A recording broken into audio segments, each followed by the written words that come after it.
Hello firefighters. Today we are going to talk about the physics and chemistry of combustion. जिस topic के बारे में आज हम बात करेंगे फायर और सेफ्टी के लिए सबसे महत्वपूर्ण टॉपिक होने वाला है और इस टॉपिक से रिलेटिव लगभग एक दो क्वेश्चन हर एग्जाम के अंदर इंटरव्यू के अंदर पूछे ही जाते हैं। ठीक है, पहले हम डेफिनेशन जितनी भी है उनको क्लियर करते चलेंगे। सबसे पहले आ जाती है डेफिनेशन अपने पास में कंबस्शन। अगर कंबस्शन को हम हिंदी में बात करें तो बोलते हैं दहन।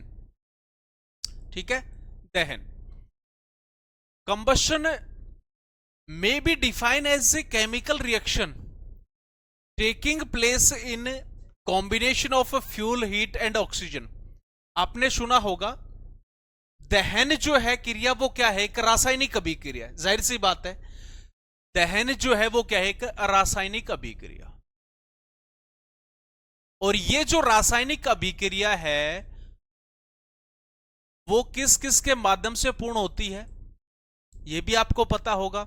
ये पूर्ण होती है जी किस किस के माध्यम से, फ्यूल से, हीट से, ऑक्सीजन से। जब हम ईंधन को, टेम्परेचर को, पर्याप्त ऑक्सीजन को जब क्रिया करवाने का काम करते हैं तो उस दौरान एक छोटी सी चिंगारी उत्पन्न होती है और वही जब एक बड़ा रूप ले लेती है उसको हम किस नाम से, फायर के नाम से हमें जानने का काम करते हैं। ठीक है, आगे अगर हम बात कर लें, it evolute with light, heat and smoke. जब किसी भी स्थान के ऊपर दहन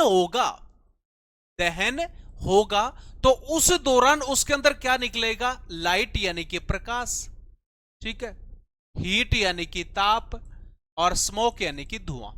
तो उस केमिकल जो रिएक्शन है उसके अंदर ये जो चीजें हैं हमें मुख्य रूप से देखने को मिलेगी, प्रकाश, ताप और धुआं। क्लियर है। इसके बाद हम बात कर लेते हैं to occur combination 3 factor are required. अब इसके लिए जो 3 फैक्टर रिक्वायर्ड थे वो कौन कौन से हो गया, अपने पास में फ्यूल हो गया, हीट हो गया और तीसरा कौन सा हो जाता है, ऑक्सीजन। ठीक है, such as heat, oxygen and combustible substance और फ्यूल। ठीक है, ये कम्बिस्टेबल सब्सटेंस या फिर फ्यूल भी हो सकते हैं। बहुत अच्छी बात है। अब अगर हम बात करें, this combustible substance may be liquid, solid and gases. ये जो कम्बिस्टेबल सब्सटेंस है वो किस किस के अंदर पाए जाते हैं, वो सॉलिड भी हो सकते हैं, वो लिक्विड भी फॉर्म में हो सकते हैं और वो गैस फॉर्म के अंदर पाए जा सकते हैं। दी बर्निंग मटेरियल प्रोड्यूस, जो जलने वाला जो मटेरियल है वो प्रोड्यूस करता है फ्लेम वहन गैसेस और vapour give of a liquid और सॉलिड मटेरियल वहन इग्नाइट। जब हम किसी भी सॉलिड को या लिक्विड को जलाने का जब काम करते हैं उस दौरान उसमें गैस, फ्लेम, वेपर जो है वो देखने को मिलता है। आपने देखा होगा, पढ़ा होगा बहुत बार कि जब हम किसी भी स्थान के ऊपर दहन क्रिया जब होती है उस दौरान उसके अंदर भाप, वेपर, टॉक्सिक गैसेज ये जो है वो देखने को आपको मिल जाती है। ठीक है, तो ये था हमारा क्या, कंबस्शन। अब इस कंबस्शन के कुछ एक प्रिंसिपल्स हैं, उसकी थोड़ी सी डिटेल हम जान लेते हैं। Principle of combustion, these there are the 3 factor are required to support. इसको सपोर्ट करने के लिए 3 फैक्टर रिक्वायर्ड होते हैं combustion and they may have show in the form of triangle of fire. ठीक है, और दीज फैक्टर्स आर, आपने सुना होगा इस तरीके की एक आकृति जो है उस आकृति के अंदर टोटल भुजाएं कितनी होती हैं, 3। ठीक है, जिस सेफ के बारे में मैं बात करने वाला हूं वो सेफ है त्रिभुज।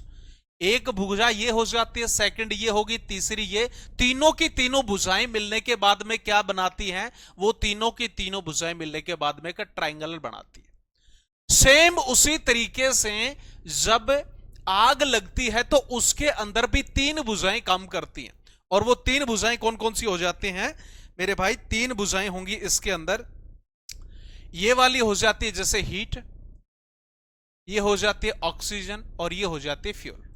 ठीक है, यहां से हीट वाली जो भुजा है वो किसके साथ में, इस जगह के ऊपर फ्यूल के साथ में कनेक्ट है, और यहां से ऑक्सीजन वाली किसके, हीट, और नीचे से फ्यूल के साथ में, फ्यूल वाली ऊपर से ऑक्सीजन और नीचे से इस साइड से हीट के साथ में कनेक्ट। मतलब कहने का है कि कॉम्बिनेशन, किसी ना किसी भुजा का रिलेशन दूसरी भुजाओं के साथ है। जब इन तीनों का जब मिलन होता है, मिलाप होता है, तो उस दौरान इसके अंदर केमिकल रिएक्शन होगा, और केमिकल जब रिएक्शन होता है तो इस प्रोसेस के अंदर क्या जनरेट होती है, इसके अंदर फायर जनरेट होगी। ठीक है, आग जो है वो तैयार होने का काम करेगी। क्लियर है? इसी को हम क्या बोल देते हैं, हिंदी के अंदर आग का त्रिभुज बोल देते हैं, आग का त्रिभुज। इसी को हम आग का त्रिकोण भी बोल देते हैं, और इसी को फायर ट्रायंगुलर के नाम से भी हमें जानने का काम करते हैं। तो ये तीन जो फैक्टर हैं वो यही हैं, एक, दो और तीसरा फैक्टर हो जाता है जिसके अंदर ये। क्लियर है? आगे आते हैं जी।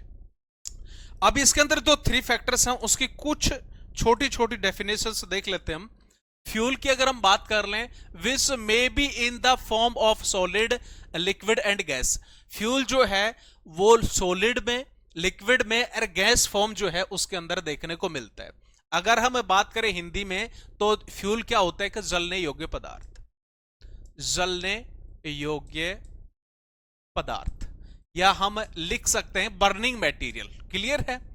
ऑक्सीजन, ऑक्सीजन क्या हो जाती है, which exist in the atmosphere 20.93%। यहां पे ऑक्सीजन क्या काम करेगी, एज ए स्पोर्टिव गैस। ये स्पोर्टिव जो गैस है उसके रूप के अंदर काम करती है, और 20.93% पाई जाती है। जब तक ऑक्सीजन वहां पे मौजूद रहेगी आग कंटिन्यू चलती रहेगी, ऑक्सीजन खत्म आग भी खत्म। क्लियर है? अगला आ जाता है heat. Heat a source of ignition, एक स्रोत होता है इग्निशन, जलाने का, उसको हम किस नाम से, हीट के नाम से जानने का काम करते हैं। या बोल सकते हैं हम सिंपल लैंग्वेज के अंदर, हिंदी के अंदर, कि ईंधन को जलाने के लिए उचित तापक्रम। क्लियर? बहुत अच्छा जी। अब इसके कुछ एक सोर्सेज जो है उनको हम देख लेते हैं। इग्निशन के सोर्सेज किस किस कारण से इग्निशन हो सकता है।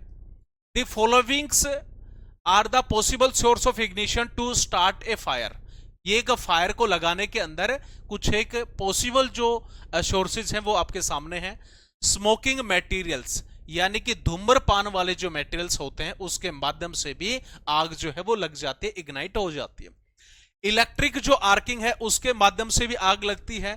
हॉट वर्किंग की अगर हम बात कर लें, जैसे कोई भी गर्म उसका कार्य करने का काम करते हैं, फॉर एग्जांपल वेल्डिंग का, कटिंग का, तो ये हॉट वर्क के अंदर आते हैं। ठीक है, तो उस दौरान भी जो है वो आग लगने की पॉसिबिलिटी होती है। फ्रिक्शन की अगर हम बात कर लें, घर्षण, बहुत बार देखा होगा आपने, जब गाड़ी के अंदर सामान ज्यादा होता है तो गाड़ी के जो टायर होते हैं उसके और सड़क के बीच के अंदर फ्रिक्शन जब होता है ना, तो उस दौरान क्या होती है, चिंगारियां होती है। गर्मी के टाइम के अंदर ज्यादा देखने को मिलती है, चिंगारी उत्पन्न होती है। बहुत दिनों बाद क्या हो जाता है, वो एक समय के बाद में फायर का रूप ले लेता है। बहुत बार गाड़ी जो है वो फ्रिक्शन के कारण भी जलते हुए आपने देखी होगी। क्लियर है? Improper storage of flammable material, चाहे हम बात कर ले ज्वलनशील जो पदार्थ होते हैं उनके बारे में, दहनशील, अगर वहां पे अगर आपने अनुचित ढंग से उनका स्टोरेज किया है, अनुचित इम्प्रॉपर ढंग से आपने उसका हैंडलिंग करने का काम किया है, तो जाहिर सी बात है वो भी आपके लिए नुकसानदायक हो सकते हैं। हो सकता है वो किसी भी सोर्सेज के संपर्क में आने के कारण उसके अंदर आग जो है वो लग सकती है। और अंतिम हो जाता है हॉट सरफेस, गर्म जो सतह है वो, गर्म सतह के ऊपर अगर कोई भी फ्लेमेबल गैसेज है या फ्लेमेबल मटेरियल्स जो है वो आपने रख दिया हॉट सरफेस के ऊपर, तो जाहिर सी बात है वहां पे भी आग लगने की जो पॉसिबिलिटी है वो बहुत अधिक हो जाती है। क्लियर है? तो ये कुछ एक मोस्ट इंपोर्टेंट पॉइंट थे, इसके बारे में हमने बात करी। वीडियो अच्छी लगी लाइक करें, शेयर करें, चैनल को सब्सक्राइब करें। फिर मिलते हैं, तब तक के लिए जय हिंद, जय भारत।